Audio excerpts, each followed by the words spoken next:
Okay, so probably one of the most talked about things that you'll see is software-defined networking. It's probably more of a buzzword than even cloud these days. It's everywhere. And you know it's kind of pervasive when it hits all the CIO magazines, and then you have people starting to talk about it coming from the top level now. You look at what's your position, and manufacturers start to follow with this. And you know, from our standpoint, really what we care about is how we're going to be passing packets. We're network engineers. That's really where it applies to us. So, you know, the question really comes down to, is the network really the problem? And, you know, people are finger pointing at us. They've been doing it for years. Every time an application gets slow, it's obviously the network that's causing it. The only thing that's probably worse is to be a security engineer. You're blocking things then. So, you know, you look at some of the combined things like flow spec and other things like that, you know, we're just teetering on the bridge of confusion with our application folks. So as we start to move, what has happened is virtualization has moved the bar. For years it took a long time to build out the network. You know, you would go through the process where you would have a kickoff meeting, and about 6 months later, you might have the starts of an application being built. The servers might be up, your network might be up. And you know, it was anywhere from 6 months to a year just to get an application kicked off.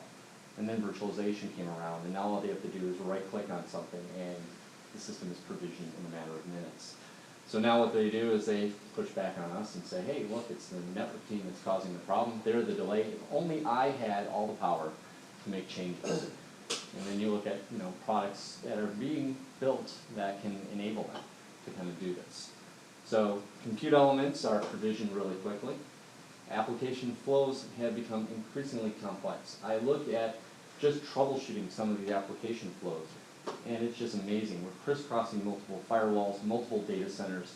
Data centers we own, sometimes they are offloaded to cloud providers, so you can have a combination of AWS, rack space, and whatever is part of your virtualized infrastructure. It really does change the way you look at things. Typically, you know, we used to have single data centers. I mean, back 15 years ago, you had a single data center. It might be on-premise. You might have a DR location, but it was an active-passive configuration. Now everything is active-active. We are using all of our elements as much as possible. So it does change the way we look at things. How traffic, virtualization adds another element to us, and it's the tromboning of traffic. So for, you know, any of the higher end elements in our network, like load balancers and firewalls, we want to steer that traffic into them for processing. So we've done it with physically in path, and we made it virtually in path. And now what we're doing is we're starting to steer it in where it's on the actual hypervisor directly on the system. So it's within that VNIC.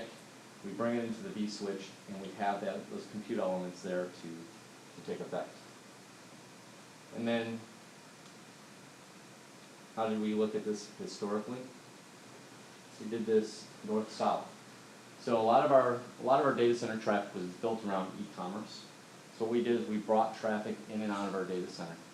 So it was your traditional Cisco model that we've had for years, where we had the core network, our distribution, and our access layer, and it's worked for years. And now what's happened is applications have changed. I'll use the example of, you know, like a flight reservation system. You're going to take different things from your loyalty programs to your reservation system to other items on there, and you're going to be within the same realm of applications. So it becomes more of an east-west flow. So we kind of have to take advantage of that. What we did in the past is we used virtual networks, VLANs, to isolate things. And of course, once we did this from a layer 2 approach, it caused all sorts of problems. You know, Radia Perlman did a lot of wonderful things, but you know, spanning tree has always been a wonderful element in our networks. So what we've done in the past is, you know, if you look at manufacturers, everything is on a path to flat. We want to flatten our networks, and they've been doing this for years. We're starting to try to see it in our data centers as well. You know, from an oversubscription standpoint, we've had to deal with this because up until recently, we didn't have 40 and 100 gig links in our network. So as we start to bring things back into our network, as we move towards the core We might have to deal with things like lags and aggregate Ethernet to try to kind of get those economies of scale. Quality of service. Quality of service is always one of my favorite things from a customer standpoint because from an application standpoint, application owners think it's magic.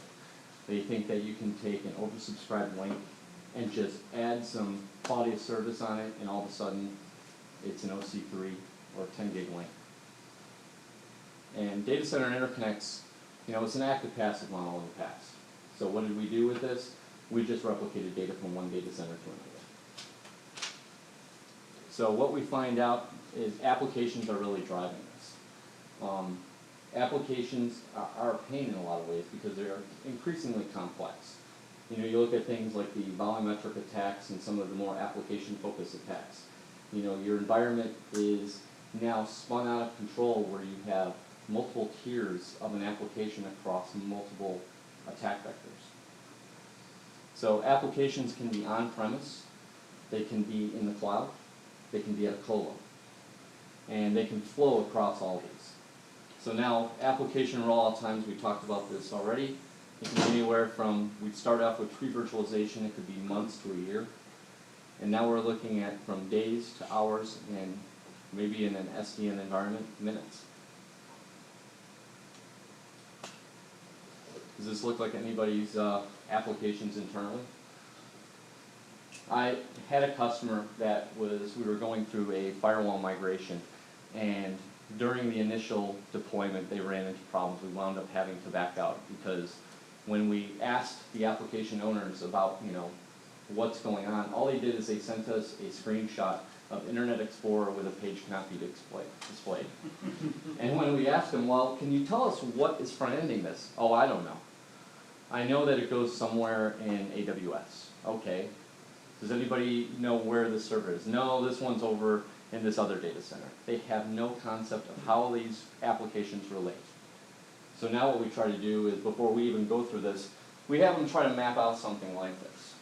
So when you look at something as complex as these transactions going across, is it really our fault from a networking standpoint? And there's an example of your traditional, we've seen this enough times over the years. You go from a core, distribution, and access. So from our standpoint, all we really care about is how do we pass packets. We need to be able to ensure that these are done at a high rate of speed, and that some of the new standards that are coming out in the processes are going to help us do this. So we're going to be talking about two major methodologies: fabric programming, and when we're talking about that, we're really talking about OpenFlow, and of course overlay. And when you're talking about overlay, it's mainly VXLAN right now. Now there's obviously a long laundry list of other ways to do these, but these are the main ones that are out there currently. So from an OpenFlow standpoint, this is probably the one that we've heard about the most because it's been around the longest. However, SDN does not equal OpenFlow. Everybody thinks that the two are the same, and all this is just one way of being able to program flows across your network. So we start to address the forwarding base, the ability to program flows using a centralized controller. So this idea of having a single entity to program your entire network. And we've done this historically with routing protocols and with bridging protocols, the ability to control network traffic and flows. So OpenFlow is definitely not the only way to do this. There's a lot of different ways. You look at Cisco is looking at things like Opflex and with their semi products. There's other ways of doing this, but this is the one that is the mainline open standard that's out there. So really, when we're talking about OpenFlow in a product, so how many people have bought a product and it says, I'm OpenFlow certified? What that really means is that's a checklist so they can get on some sort of grant for one of the universities in the area probably, because a lot of things like I2 require OpenFlow compliance for hardware. So the initial OpenFlow standard, OpenFlow 1.0, That was a requirement out there. But OpenFlow 1.0, you're probably not going to deploy in your network. How many people have played with OpenFlow at all? All right. Did you do it on an actual manufacturer equipment, or did you do it in a virtual machine? Virtual machine. Okay. And that's really where we're seeing a lot of customers using this. They're just starting to play with it a little bit. They might get one piece of equipment that will support it. But it is not pure OpenFlow. So really what it is it's the ability to have a switch and send down flows and test it. Unfortunately, there's scaling issues. So it's not something that's going to scale out like, from a Google enterprise. You're not going to do this in your enterprise today. So OpenFlow 1.3 is really kind of where we're going to start to see things that are going to make a little bit more sense as far as some features. So when you look at OpenFlow 1.0, it really was about programming the fib. But now we're starting to see things like extended IPv6 headers, the ability to do per flow metering, quality of service and bandwidth management, things that actually are going to be part of your network that you're going to actually use to program flows and the ability to manage your network from a forwarding table standpoint. So when you look at success stories of OpenFlow, I look at Marist College. Their standard that they use with OpenFlow is they actually wrote a lot of their own applications with it. So they tied in their optical networking, and they can provision things on the fly. So they can decide to program a wavelength and decide that they want 40 gig of traffic. They can program it up, run the traffic across it, and then tear it down on the fly. It allows them to give absolute control of their network from a forwarding standpoint. Not only from the path standpoint of passing packets across a path, but the ability to provision networks on the fly, which is kind of neat.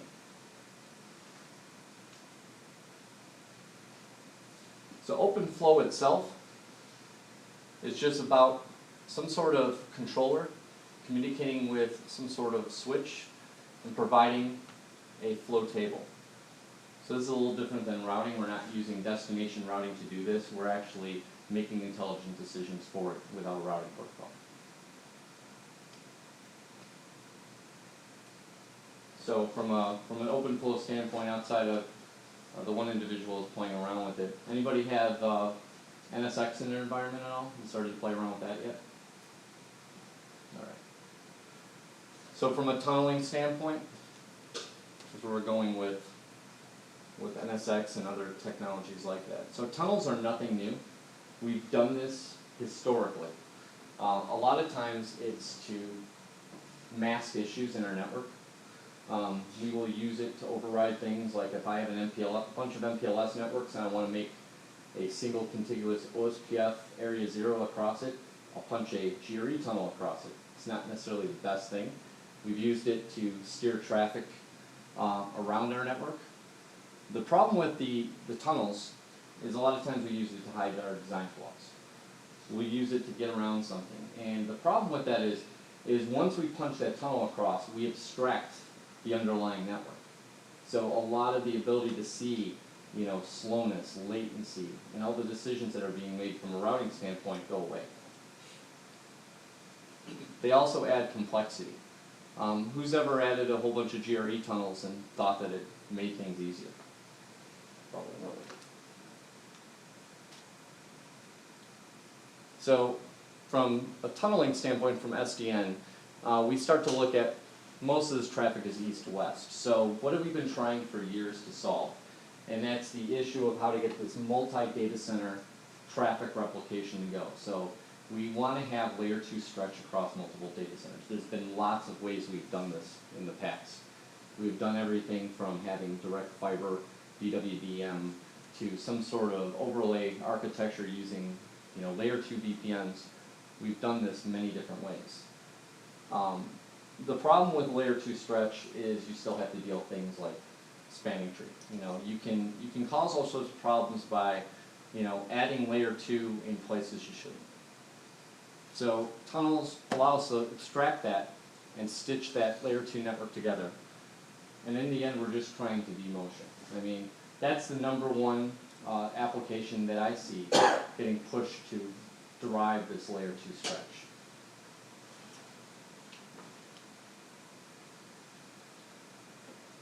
when it comes down to it, whether it's VXLAN or any of the other tunneling technologies, a tunnel's a tunnel. They all kind of do the same thing, whether it's NVGRE, STT, or VXLAN. It's just different companies handling it in different ways. So it's just the ability to abstract our visibility that we have to be concerned about.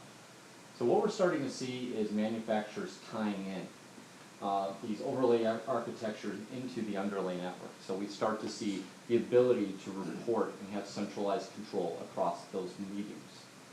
It really makes things a lot better because then if I have some latency issues on the underlying network, I can tell the overlay architecture and maybe at that point deal with some traffic engineering on it. Because remember, when you're looking at some of these overlay architectures, you still have some of the major issues that are still there. Elephant flows. As you cross these, if I'm going to pin up a network path and I still have an elephant flow, it's going to take that one path. So I have to have an ability to steer that traffic around it. The underlying network should be non-blocking and allow all paths. So the ability to, it's one of these things when you look at tunneling architecture is that the underlying network is still an issue. You have to make sure, it's not like, I heard one server admin say, well, with NSX I don't really have to worry about anything. You can throw a Linksys switches across and everything will be fine still. And that's not the case because you still have to have a robust network underneath it. So, you'll still need to have, how many people heard that SDN was taking their jobs away? I mean, that's the other thing. I have a guy from Arista tell me that every day. What was that? I have a guy from Arista tell me that every day. Excellent. Yeah. I'm still here. Yep. And to be really honest, when you look at it, it's going to be more of a complex network anyway. If you're going to have a non-blocking, all paths lead, you're going to still have complexity there. Equal cost multipath and all paths open is not standard and easy way to do things. It's like when you say active-active. My favorite thing is active-active. A lot of customers believe that just doubles your bandwidth everywhere. And really what it does is it doubles complexity. So, the question that you have with any active-active device is really what you're trying to accomplish.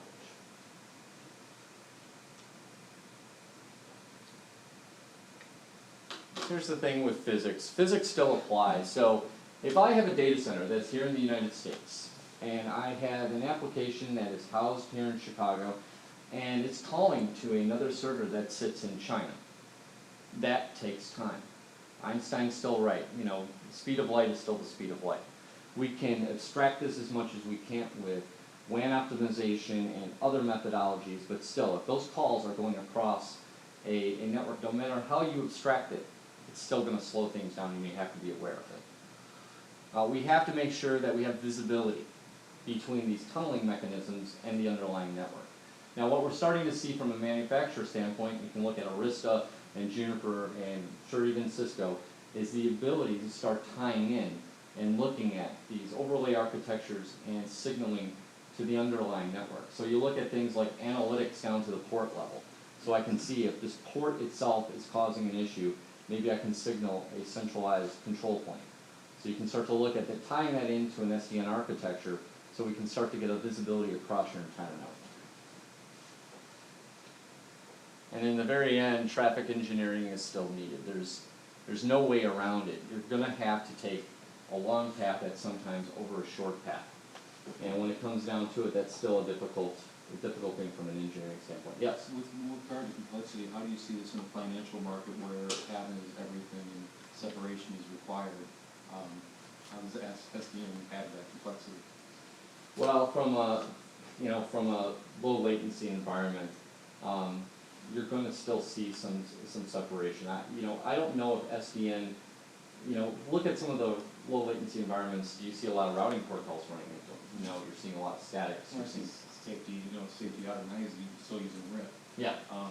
I've heard even Goldman Sachs is, toying with SDN, but I just can't see how, with that traffic management or the traffic engineering on a global scale, if SDN can solve some complexity there. Yeah, it's one of those things that when you're talking about low latency networks, from that standpoint, they are not even a lot of times running full routing protocols. They are doing things very manually because they can't even have convergence. So things like that, they haven't even addressed that construct of how they're gonna deal at a low latency level. You know, you might not even use some of these. I can't even see an overlay architecture ever coming into play there. There's just no way. You're gonna be looking at something that's gonna program the fabric and have to do it really quickly and, you know, have signaling at such a high rate. From an adoption standpoint, I would say that they would be the absolute last. Because I mean, we're trying with SDN, but that's just more ACLs to, you know, handle multicast groups and stuff like that, but I still have trouble seeing it on a core network. Well, you know, that's where you look at the adoption. Where do you see the adoption first? I mean, the rack spaces of the world, the, you know, Server Central. That's where you're going to see from that standpoint, the service providers and the ones who are going to provide value-added support like that. The enterprise space, you know, that's going to be something that's going to take a little bit. Because you're going to have two classes of enterprise space. You're going to have the early adopters that want to run into it. I have one customer in particular that is dead set on making sure that they are running SDN in 6 months. And I just kind of want to stop and say, oh, okay, what are you going to use? How are you going to? Yes, exactly. Yeah. It's one of those things that you have to take a look at what you're trying to accomplish. The other thing with this is from a standard standpoint. Right now, we have a little fight going on between VMware and Cisco, between an overlay architecture and hardware. And VXLAN. Well, it's VXLAN and the InSemi piece. So, you know, from that standpoint, they both have good stories. Who's going to win in the end? Who knows?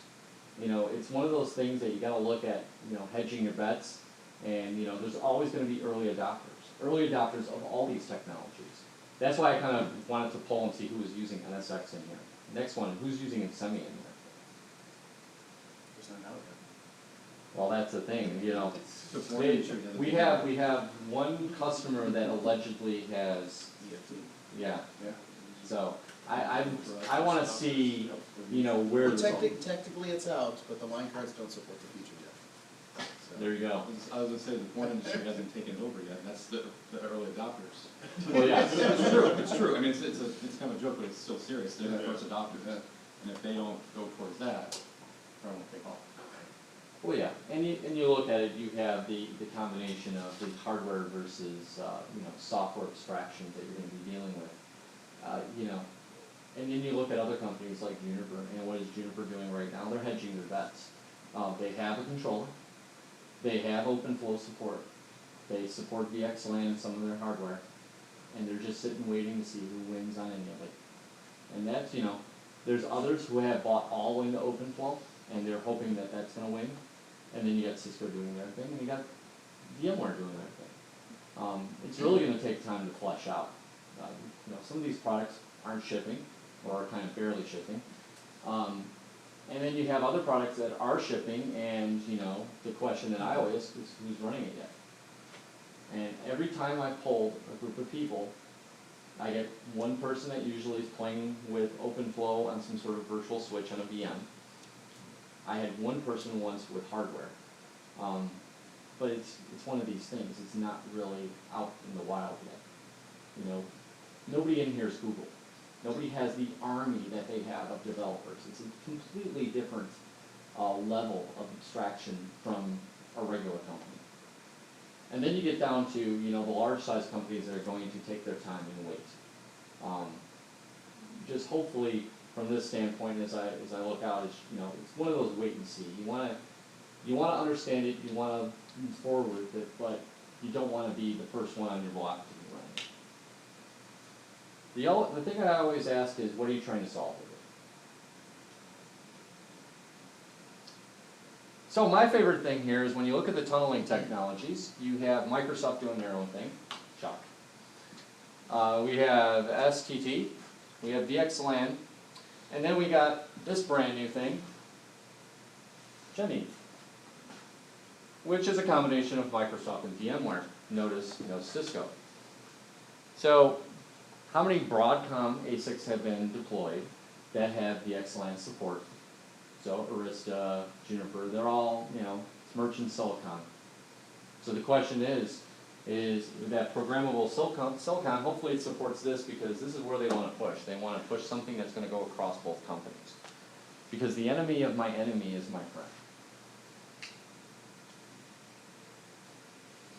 And really, what does VXLAN give you? It's, Vlan Abstraction.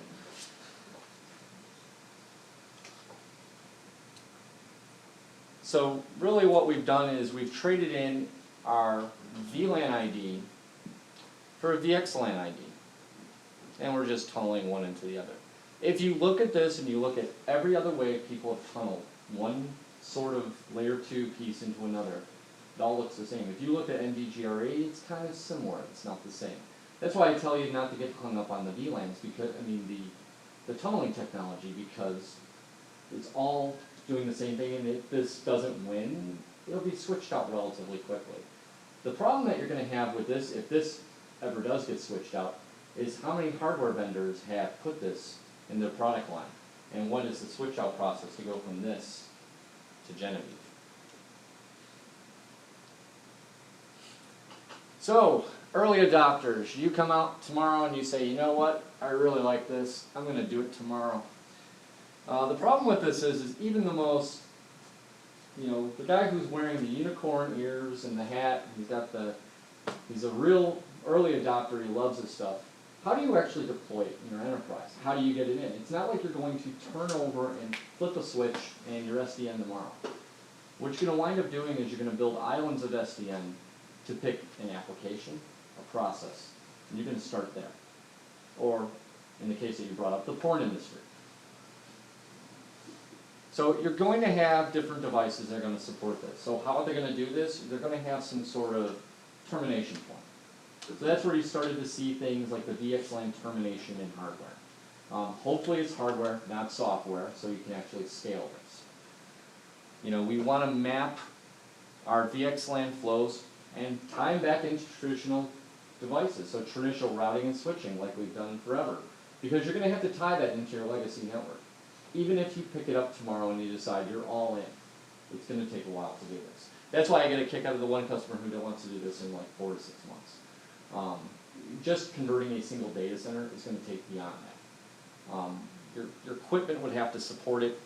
And just remember another thing, and why we want this to be done in hardware versus software.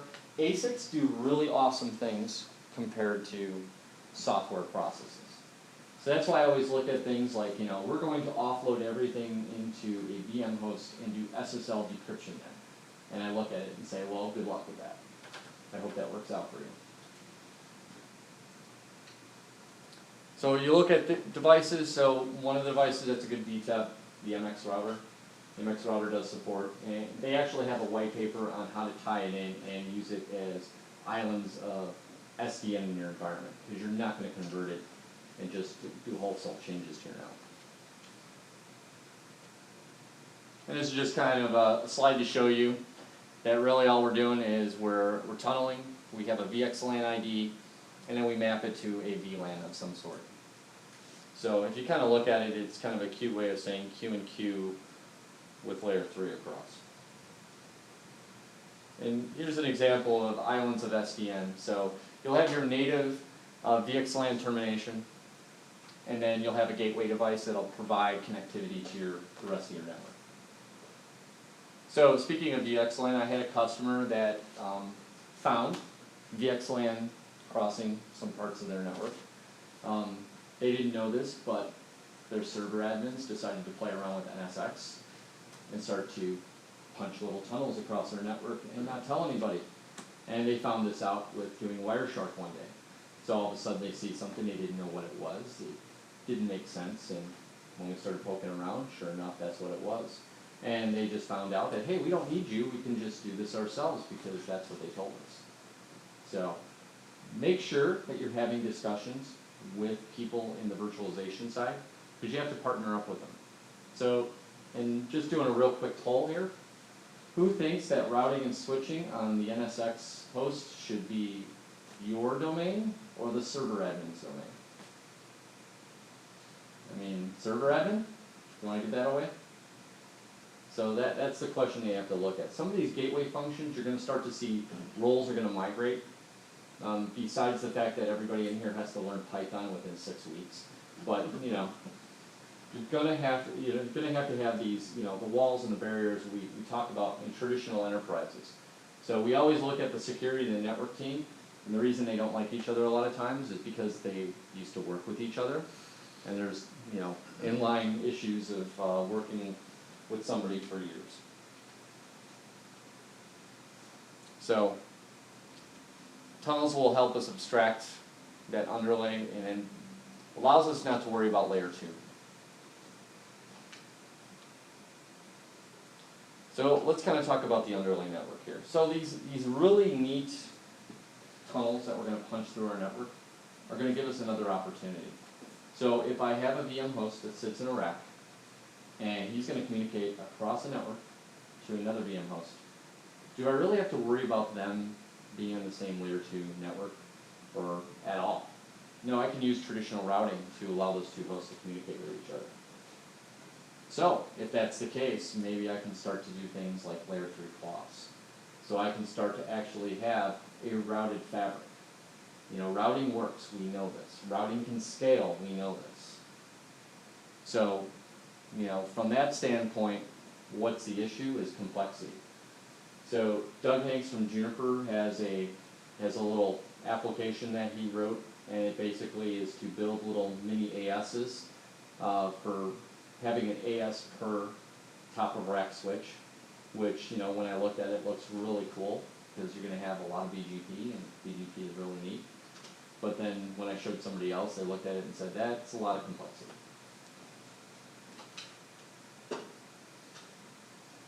So when we start to look at cloth fabrics, we can start to look at, you know, spine and leaf, and of course interconnecting spine and leaf. So we can deploy spine and leaf down to maybe a pod or a group of rows, and then interconnect them together, or use a multi-staged cloth fabric.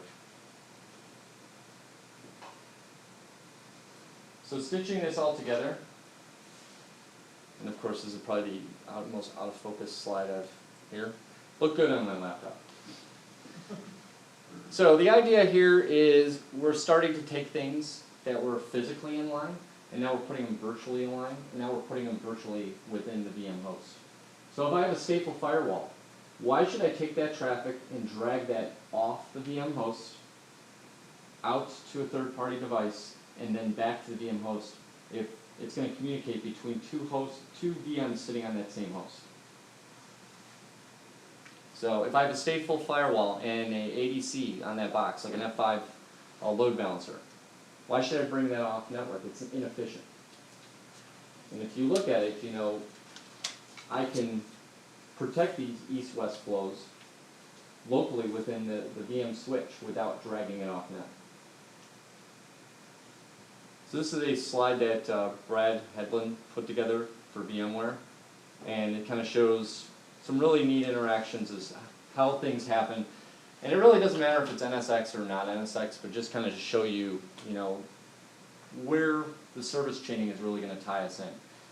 So we have compute plates, and then we had firewall and a load balancer, and before we had to take it off network, bring it through the network, bring it through some 7Ks, out to the firewall and load balancer, and then maybe back to the other VM. And then, you know, with service chaining enabled, now what we're doing is we're keeping it on host. And from that standpoint, it's really efficient. So how do you get started? Do what the gentleman did in the back. Go download some sort of open flow controller. Start playing around with it. Start taking a look at it. It's not necessarily that you're going to be running open flow tomorrow, but understanding what they're trying to do. Open Daylight is a great project, and there's, you know, just besides the fact that it's open, but if you look at it, a lot of the major manufacturers are lending resources from a programming standpoint and also some of their own intellectual property into that project. They're using it as almost like a test bed. So you see things interop from an interop standpoint, things working together. Because, you know, when we look at it, what's the first element that we see is every manufacturer is having their own controller. Eventually they're going to have to work together. There is a lot of free online education. You look at things like SDN Central, you know, Open Daylight, Open Flow. So you go to ONF itself.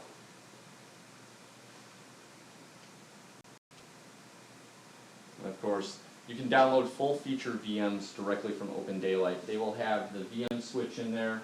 They'll have the Open Flow controller, and everything's all baked for you to play around with. They have tie-ins to Wireshark as well, so you can actually export this. You can start to take a look at the interaction, which is kind of neat. So I always get a kick out of this because what have we seen over the last couple of years? Anything that had the word SDN was getting acquired by some sort of company. So, you know, that was the thing. Go write something called SDN and then cash out.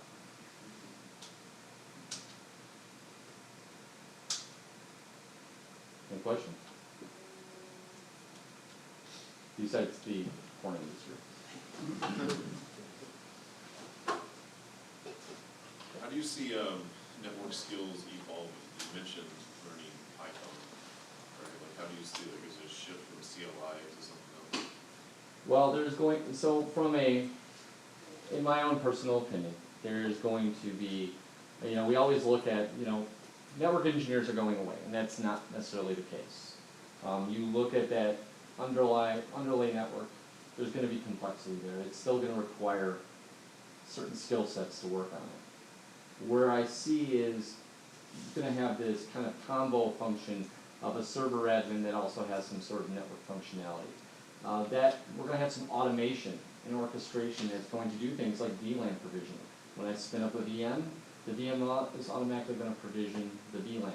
So do I need a low-level admin to go in there and spin up a VM or a VLAN? I mean, to be really honest, if that's what you're doing and you're just spinning up VLANs, you know, you gotta spend a little bit more time learning. Now, from a Python standpoint, I'm learning Python myself, and the reason is I want to be able to understand the applications. This is all being driven by apps. There's no doubt about it. Understanding what they're doing, what they're trying to do, is something that's going to be key. Now, a lot of the reasons Python is being chosen is because it's running on a lot of different systems. So if you look at a lot of the switch vendors are supporting Python as a direct network interface. They have the APIs on there, so you can start to take advantage of stuff that isn't, you know, doesn't have a product wrapped around it. That's really where I see it. From a CLI standpoint, I don't think the CLI is eventually all going to go away altogether because troubleshooting still needs to take place. But there's going to be stuff that's going to be orchestrated and scheduled and part of a managed process. And if you want to look at how this happens, look at service providers. They've been doing this forever and a day. It's the big laugh with SDN because they've been automating and orchestrating things forever because they don't have a million people to do everything for all their customers. So they go find best of breed and they write some code wrapped around it and they tie it all together. Does that answer your question? So yeah, lots of Python for you.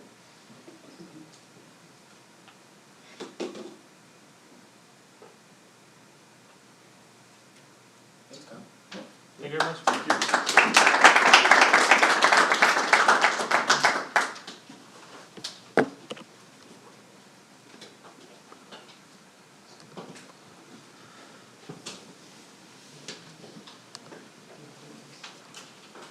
So we're running a little bit short on time, so I'm going to keep this session probably pretty quick. Do you guys want to take a quick break before we keep going?